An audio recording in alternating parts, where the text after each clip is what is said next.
5 আগস্টের পরপর সেপ্টেম্বরের মাসে তিনি বললেন শেখ হাসিনাকে ধরে এনে বিচার করতে হবে, ফাঁসি দিতে হবে। সেই ইলেকশনটার নৈতিকতার দিক দিয়ে আমাদের যাওয়াটা আসলে ঠিক হয়নি। রাশেদ সাহেব কী বলছেন সেটার উপর আমি কোনো কমেন্ট করব না।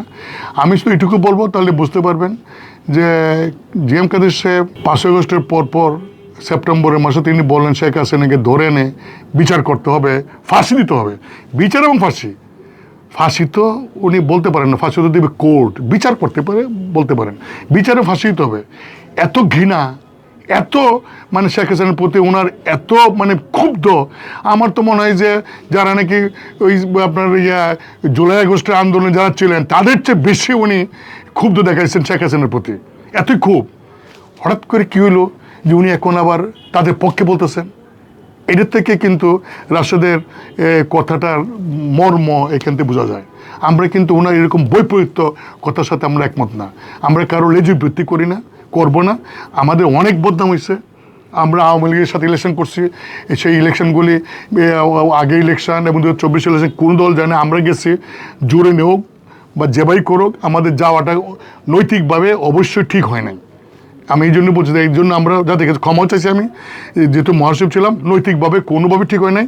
এবং আমরা টানা 7মবারের মতো বেস্ট টিস্যু পেপার ব্র্যান্ড হিসেবে স্বীকৃতি পেয়েছে বসুন্ধরা টিস্যু। এখন তো আওয়ামী লীগ নাই, এখন ক্ষমতায় কোনো দল নাই, এখন একটা ইন্টারিম গভর্নমেন্ট। সেই ইন্টারিম গভর্নমেন্টের সময় আমরা রাজনীতি করার অধিকার আমাদের আছে। আমরা ফ্রি হিসাবে, ফ্রিডম মানে স্বাধীনভাবে আমরা পলিটিক্স করতে পারবো।